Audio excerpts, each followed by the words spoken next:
Bonjour. In our native way, I was told we go back as far as we can remember. I grew up on a farm with my younger brother and my grandma and my grandpa Smith. I was sitting on Grandma's lap when she told me, "You're going to be adopted." What did that mean? I was 5 years old when my new parents came for us. I ran away a lot, even though I didn't know where I was going. One time I seen stars when he hit me and started crying. He finally stopped. In that moment, I told myself I'm never going to cry again. That's when my wall went up. I stopped looking at things in a good way. If you said the sky was sunny, I would say no, it's not. Mom and Dad went to church regularly. It was confusing for me because I watched how people talked about God inside the church and how differently they behaved outside the church.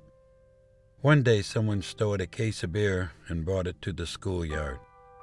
I remember kids grabbing beer cans, one for now, another for later. I did the same. Unfortunately, that's how it always was. I could never have enough. Soon I was in juvie, then local jails, then state prisons. My father used to tell me, am I living life on an installment plan by going to prison?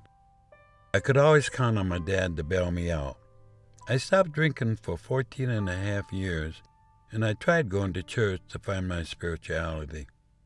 I remember sitting on the porch and there was beauty all around me, but I still felt empty inside.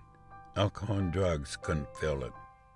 My daughter got married, and as time went, my son moved out right afterwards. It was just my wife and I at home. With myself, I thought that we were splitting up. It seemed like things just wasn't working out, and I started getting into drugs and alcohol more. And then that's when we turned around and parted our ways. I went to treatment at New Day in the year of 1999 and stayed for 45 days, then went on to Three Fires for 6 months. I grew up in Detroit and did not know my native ways. I was in my 50s when I finally started learning it's never too late. Is this what I was seeking? I couldn't get enough. Unfortunately, my love for drinking and driving didn't work for me. I got my 4th DUIL and I was sent to prison. It wasn't unfamiliar to me because I was there in the 70s, 30 years earlier. After prison, I started using again, and then boom, I was living in a cardboard box along the expressway. No job, no food, no money.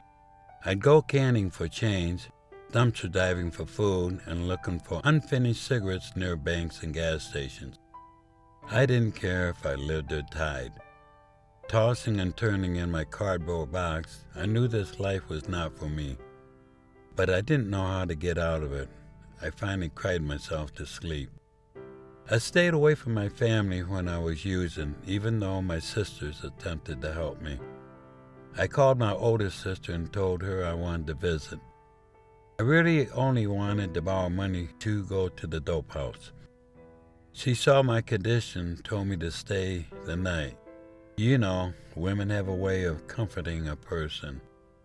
I was dropped off and had money, and I needed to get one last high. It's true, geographic moves don't help. The addiction goes with you. Once I got over the first hump of withdrawing from drugs, with the help of my sister and their friends, I stumbled a little. I found myself in a house with a fridge full of beer, every shelf. The owner offered me one, and I said no, but the more I stared at that fridge, the more thirsty I got. I took one to drink and one for the road. I was afraid to go home. I figured my sister would be like a big mad tornado. I told myself, that's okay, I'll make it. I'll just go back to Detroit. When I walked in, she looked at me and said, "Brother, why don't you go lay down and we'll talk in the morning." She got a small blanket and covered me. Nobody has ever done that for me. I cried and fell asleep.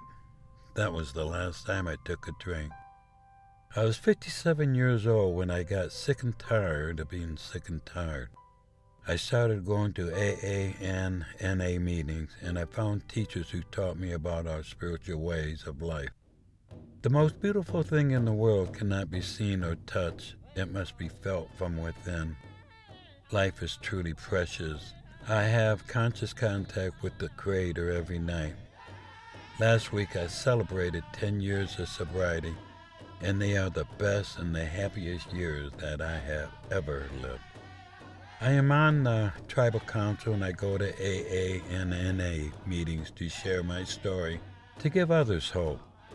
Don't let shame stop you from seeking out help. Walk in a good way, and remember the great mystery is within you always. Oh, miigwech.